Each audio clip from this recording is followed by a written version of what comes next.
Okay, here's our next episode of Healthy Cooking in the Kitchen, and today I'm going to demonstrate to you something that's really easy and you think, why haven't I done it before?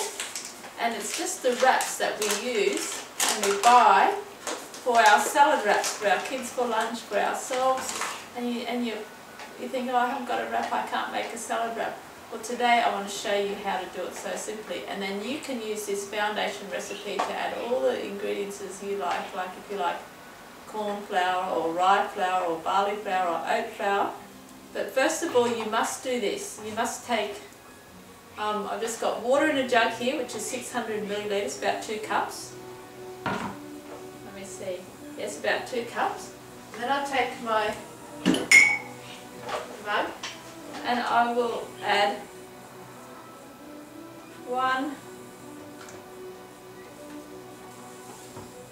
2 cups of plain flour to that mixture.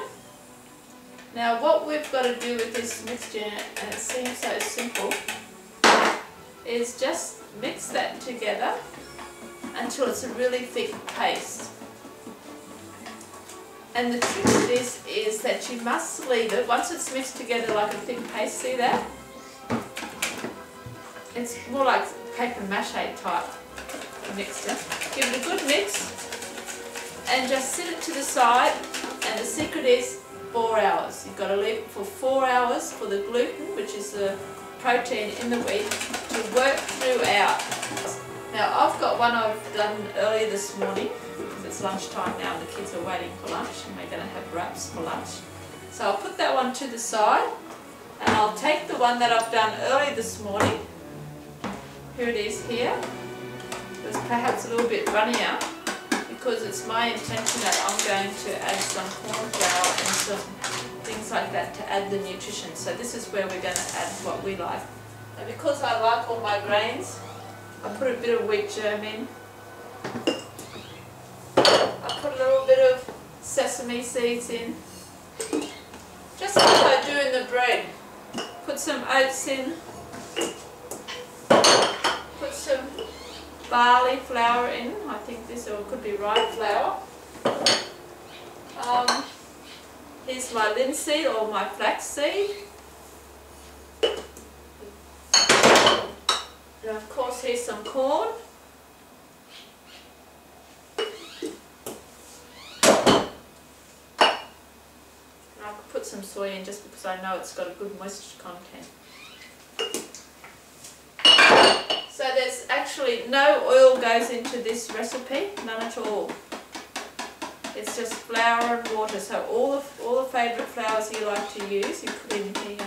Okay, so this recipe, I've actually put 150 millilitres of water. So it's nearly double what is the first one I demonstrated, it's double. So now all you do, if you've got a frying pan, just tip it into the frying pan and turn it over. But I'm going to be a little bit quicker. I just put it into my sandwich press here. So with my sandwich press, it runs down, it's full grilling meat, and it's got the corrugation on there. And you can see it's not level, so I just simply put some bottle lids under it so it doesn't run down. Because what I'm going to do now is just put a little bit of oil on it, just to make sure it's greased. I also forgot to tell you, I put a teaspoon of salt into this.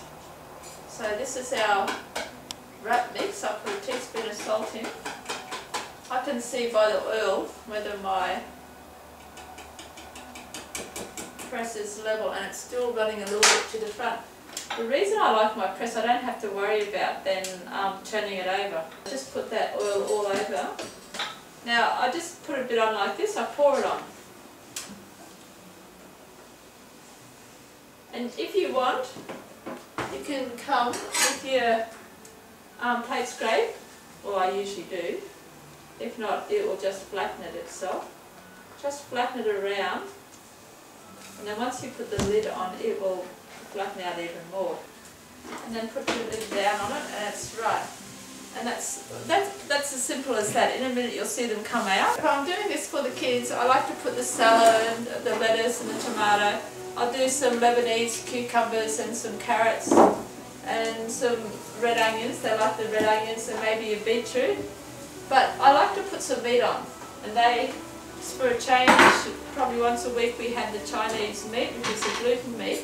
And if you've seen this in the Chinese shops and you haven't known what to do with it, you can just simply fry it with a little bit of garlic, or just buy it itself in a frying pan. And I tell you, if you're a big meat eater, you won't miss meat, because this is a really good substitute. And the people find that vegetarian cooking is a little bit of fiddling. But if you're not a fiddler, or you haven't got, you're unorganised, and you can't get yourself to put things away, you put this straight in the frying pan, undo it, take it off the shelf, undo it, and put it straight in your frying pan.